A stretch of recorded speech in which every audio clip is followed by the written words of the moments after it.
여러분 안녕하세요. 목소리를 내세요. 오늘은 자기소개서 차례인가요? 네, 오늘 지난번에 이어서 자기소개서에 대해서 한번 이야기를 해볼 텐데요. 자기소개서 보시면 네. 보통 뭐를 가장 먼저 보세요?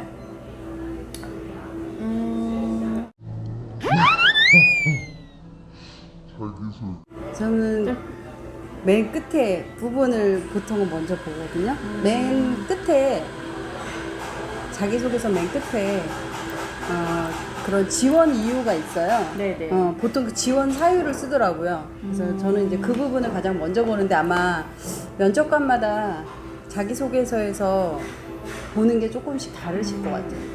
저는 그래도 전반적으로 처음부터 끝까지 다 좀 훑어보면서 좀 궁금한 사항이나 좀 임팩트 있는 내용들을 좀 찾아서 메모를 해놓고 면접 볼 때 확인을 한다거나 뭐 질문을 하는. 네. 저는 약간 구성을 보는 것 같아요. 어떤 내용들이 자기소개서의 있는가? 구성. 저는 이걸 읽는 게 아니라 어떻게 자기소개를 적어왔지? 이 사람이 여기서 어떻게 구분을 해서 이 자기소개를 작성을 했는지 큰 구성이나 약간 이런 것들을 보게 되면은 이 사람이 그러면 성장 과정과 대학생활과 성격의 장단점에 대해서 할 말이 있는 거구나. 약간 이런 걸 보게 되고 조금 특별하게 뭐 위에 제목이 크게 있고 뭐 내용이 쭉 적혀 있는 약간 그런 좀 색다른 구성이 조금 더 눈에 띄는 점이 있어서 이런 큰 구성 먼저 조금 보는 편인 것 같아요. 그러니까 저도 전반적으로 딱 봤을 때 일반적인 포맷이 아니고 막 표지가 있고 저는 이런 사람입니다 라는 표지가 있고 이제 안에 내용들이 그거에 대한 이제 설명을 쭉 해놓는다 그러면 조금 열심히 사는 분이구나. 예, 이런 이미지는 조금 받을 수 있을 것 같아요. 뭔가 어필을 하기 위해서 좀 고민했구나. 약간 이런 거. 그래서 저희 그 작년에 그 자기소개서 중에 포트폴리오로 제작해서 제출했던 친구들이 있었어요. 이제 그런 경우에는 뭐 사진과 몇 월 며칠 몇 날 내가 어떤 활동을 했다, 뭐 사진과 스토리가 쫙 있으니까 이제 뭐 그런 부분에 대해서는 확실히 눈이 가고 보는 게 재밌더라고요. 자기소개서 보는 것 자체가 흥미로운 부분이 확실히 있었던 것 같아요. 그러면 반대로 자기소개서 부분에서 거의 많이 안 보는 중요하게 안 좀, 보는 부분이 있을까요? 아무래도 저는 그 중요하지 않다라기보다도 중요한 부분일 수 있는데 제대로 작성하지 못할 수 있는 부분이 성장 과정에서 저희가 보통은 이제 성장 과정이 이 내용 자체가 사실은 자기소개서잖아요. 이제 가족 소개를 하는 경우가 많이 있죠. 저희 아버지는 엄격하시고 어머니는 자상하시고 뭐 할머님 밑에서 어쩌고 저쩌고 이제 이렇게 하면은 내 소개가 아닌 가족 소개로 끝나는 경우가 있는데 결국은 사실 이 가족분들에 의해서 내가 어떤 영향을 받아서 어떤 사람이다, 내가 어떤 사람이 되었다라는 거를 좀 어필을 해주셔야 되는데 그냥 가족 소개로 끝나버리는 경우에는 사실은 전혀 뭐 의미가 없죠. 대부분 근데 그런 것 같네요. 그 끝에 뭐 약간 한 단어 정도는 저희가 이제 뭐 취할 수 있는 게 있는데 자, 그럼 이제 얘기가 나왔으니까 자기소개서의 기본 포맷이 있잖아요. 그러면은 뭐 처음에 성장 과정, 그다음에 뭐 학교 생활, 그다음에 자기 성격의 장단점, 그다음에 입사 지원 동기, 뭐 이런 순으로 한번 구체적으로 한 번씩 얘기를 해볼까요? 과정은 앞에서 말씀해 주셨듯이 본인이 어떤 사람이다라는 걸 나타내기 이전에 그냥 우리 가족이 살아온 길을 알려주는 그걸 알려주는 건 의미가 없다 그러는데 그쵸. 뭐 좀 특징적인 성장 과정을 그린 이력서를 케이스가? 있었나요? 근데 저 같은 경우에는 저는 오히려 어렸을 때 뭐 별다르게 특출난 게 없고 상장을 받아본 적도 없고 뭐 이렇게 커밍아웃. 커밍아웃은 아니고요. 기대치를 낮추는 거 아니에요? 아니. 그러니까 뭔가 특별한 게 없었어요. 그래서 뭐 사건 사고도 없었고 그렇다고 해서 뭐 잘하는 게 뭐 특출나게 있었던 것도 아니고 그렇기 때문에 오히려 저는 성장 과정에 사실 적을 게 많이 없기는 하더라고요. 뭔가 가족과의 영향력이 그렇게 막 크지 않았던 것 같고 그런 게 있어서 굳이 빼도 되지 않나. 오히려 아. 내가 정말 그런 게 내가 보여줄 없다면? 게 없어서 고민이라면 음. 밤낮으로 몇 날 며칠을 이거에 대해서 어떻게 쓸지 고민하지 말고 차라리 그거 외에 내가 좀 더 나를 어필할 수 있는 다른 포인트 되는 그런 목록을 하나 찾아서 그거에 대해서 더 쓰는 게 어필을 낫다. 하는 게 낫지 않을까라고 생각을 해서 아, 네, 생각해보니까 그렇습니다. 그런 경우가 많았었던 것 같아요. 성장 과정에서 예를 들어서 부모님이나 형제가 같은 보건 계열에 종사하는 경우 내가 이런 영향을 많이 받아서 이런 뭐 흥미가 생겼다 이렇게 이야기하는 경우가 그나마 제일 좀 어떤 특이한 저희가 이렇게 그 인상 정보를 얻을 수 있는 그런 내용이지 사실은 얘기한 대로 사실 특별한 그런 내용들은 사실은 없었었던 것 같아요. 생각해보면 보통 이 사람 성장 과정이 중요하긴 하죠. 성장 과정이 중요하긴 한데 사실은 자기소개서의 성장 과정을 가지고 그러니까 면접자를 판단하기란 쉽지 않고 사실은 대부분의 성장 과정에 대한 문구들이 천편일률적으로 비슷해. 같은 환경에서 자란다 네. 싶을 정도로.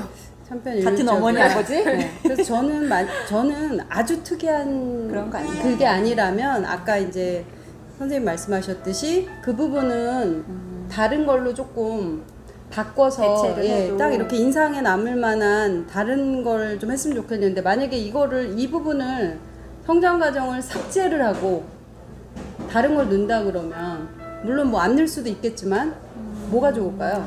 저 같은 경우는 저는 그래도 성장 과정보다는 다른 걸 넣었었는데 저는 제 뭐 좌우명 이 좌우명을 가지게 된 계기 그런 거 그래서 괜찮네요. 내가 인생을 어떤 인생관. 걸로 어떻게 살고 있는지에 대한 거를 대신 적기도 한 적이 있었던 것 같아요. 그거 좋은 것 그런 거 같아요. 같아요. 저는 맨 앞에가 가장 임팩트가 있다고 생각을 하거든요. 근데 거기에 이제 좌우명이나 뭐 어떻게 하겠습니다. 저는 뭐 뭐든 다 배우겠습니다. 이런 그런 문구 하나만 집어넣어도 맞아요. 그건 읽을 거 아니에요. 그쵸, 적어도. 그쵸. 그거 좋을 것 같아요. 네. 그래서 자기소개서에는 구구절절 내용을 쓰는 것보다 임팩트 일단 있는 임팩트 한마디가 있는 또. 그게 더 중요하다 면접관들에게. 뭐 그다음에 이제 뭐 학교 생활을 보게 되잖아요. 네, 학교 네. 생활에서는 어느 부분을 참고하세요? 학교 생활 일종의 사실 뭐 작은 사회 생활의 시작이잖아요. 어떻게 보면은.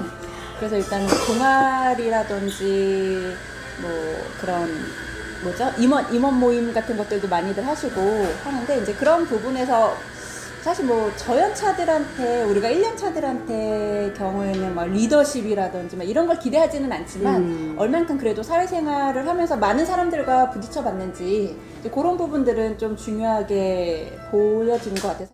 근데 저희 같은 경우는 저희 학교에는 동아리가 생각보다 많지 않았고 이제 저는 학생회를 하긴 했는데 학생회 명수는 사실 한정되어 있고 그렇죠. 근데 학생은 막 몇백 명이에요. 그렇기 때문에 모든 친구들이 다 그런 경험을 가지지는 않을 거라고 생각이 들거든요.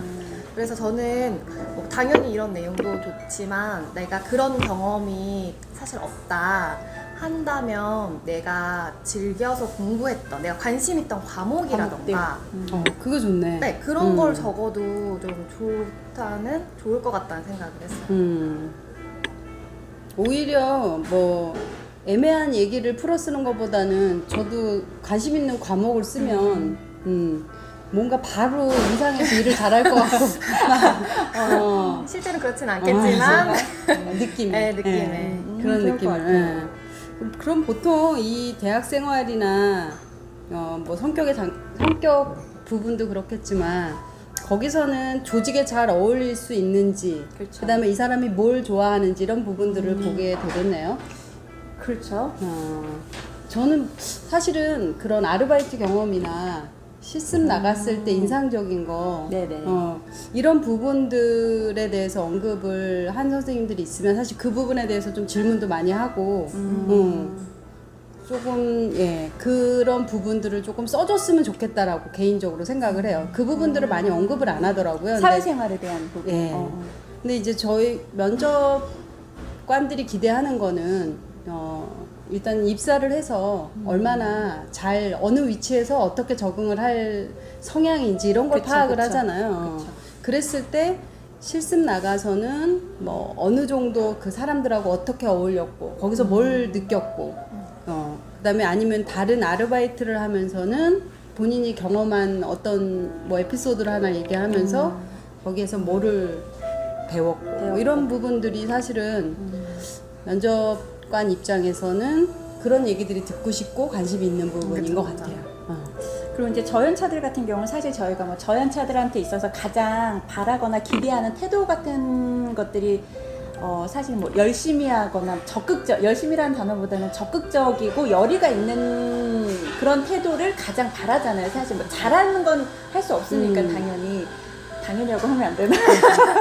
아무튼 이제 적극적이고 잘하는 사람 있어 진짜. 그래서 아니 진짜 일하다가 들어가신 분들도 어쨌든 이제 처음에 열심히 배우고자 하는 그런 의지를 사실은 저희가 좀 캐치를 하고 싶은 거잖아요. 그런 태도를. 이제 그런 부분에 있어서 그런 예를 들어 그게 학교 생활이 되었든 말씀하신 사회 생활이 되었든 그런 활동을 하는 데 있어서 내가 얼마나 어떻게 열심히 이런 뭐 그런 활동에 임했는가.